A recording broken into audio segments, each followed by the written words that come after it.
નમસ્કાર, Cook with રાધિકામાં તમારા બધાનું સ્વાગત છે। આજે આપણે બનાવીશું વરસાદમાં ખાવાની મજા પડે તેવા એકદમ ટેસ્ટી અને ચટપટા બ્રેડ પકોડા। બ્રેડ પકોડા સાથે આજે આપણે સ્પેશિયલ ચટણી પણ બનાવીશું, જે ખાવાની ખૂબ જ મજા આવે છે।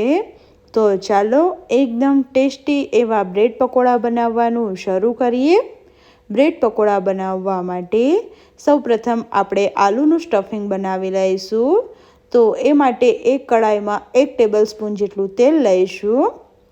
તેલ ગરમ થઈ ગયું છે, હવે તેમાં 1/4 ટીસ્પૂન જીરું, 1/4 ટીસ્પૂન હિંગ, 10 થી 12 કટ કરેલા મીઠા લીમડાના પાન અને 1 ટેબલસ્પૂન લીલા મરચાંની પેસ્ટ એડ કરી દઈશું અને 1/4 ટીસ્પૂન જેટલી હિંગ એડ કરી દઈશું અને બધા જ મસાલાને વઘારમાં સારી રીતે સાંતળી લઈશું। વઘારમાં આ રીતે હિંગ એડ કરવાથી તેનો સરસ કલર આવશે। હવે આપણે તેમાં 4 મીડિયમ સાઇઝના બાફેલા બટાકાને એડ કરી દઈશું।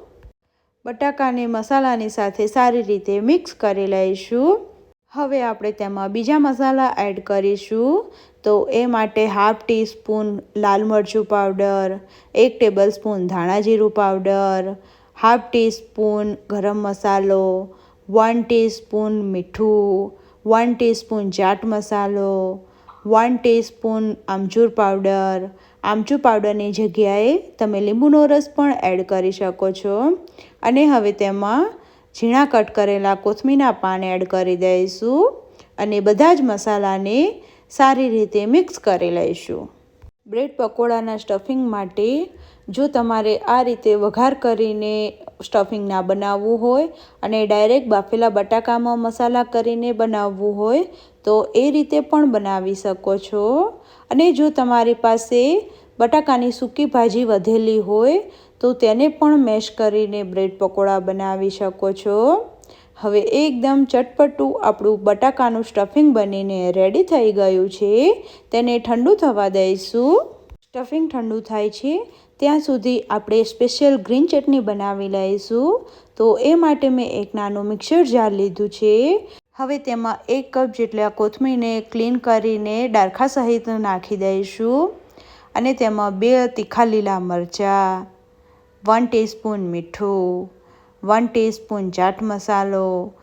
ચટણીમાં સરસ થિકનેસ આવે એ માટે શેકેલા સિંગદાણાને ફોતરા કાઢીને એડ કરી દેવાના।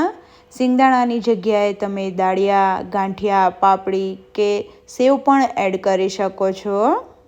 હવે તેમાં 1/2 ટેબલસ્પૂન ખાંડ, 1 લીંબુ નીચોવી દઈશું।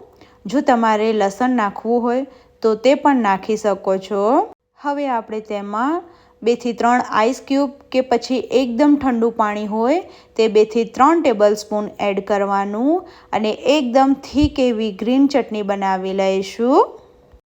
મેં ચટણીને પીસી લીધી છે અને તેની કન્સિસ્ટન્સી તમે જોઈ શકો છો કે એકદમ સરસ થીક આવી છે। તેને એક વાડકીમાં નીકાળી દઈશું। હવે આપણે બ્રેડ પકોડાને કોટ કરવા માટે બેસનનું બેટર બનાવી લઈશું।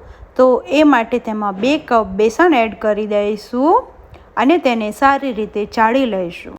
મેં બેસનને ચાળીને રેડી કરી લીધું છે। હવે તેમાં 2 ટેબલસ્પૂન જેટલો ચોખાનો લોટ ઉમેરીશું। ચોખાનો લોટ એડ કરવાથી બ્રેડ પકોડાનું આઉટર લેયર એકદમ ક્રિસ્પી બને છે।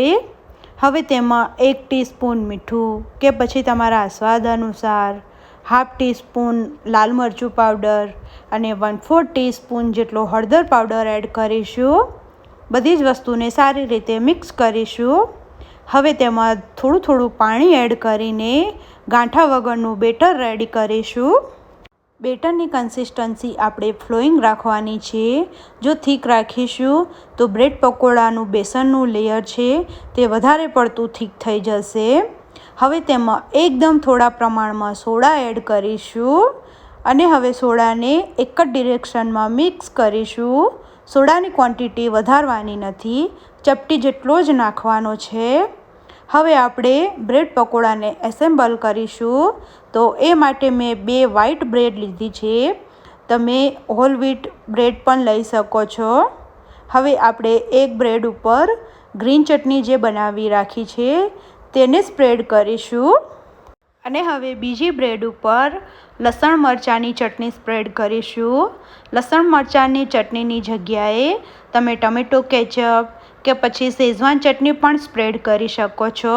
અને બીજી બ્રેડ પર પણ જો ગ્રીન ચટણી સ્પ્રેડ કરવી હોય તો તે પણ કરી શકો છો.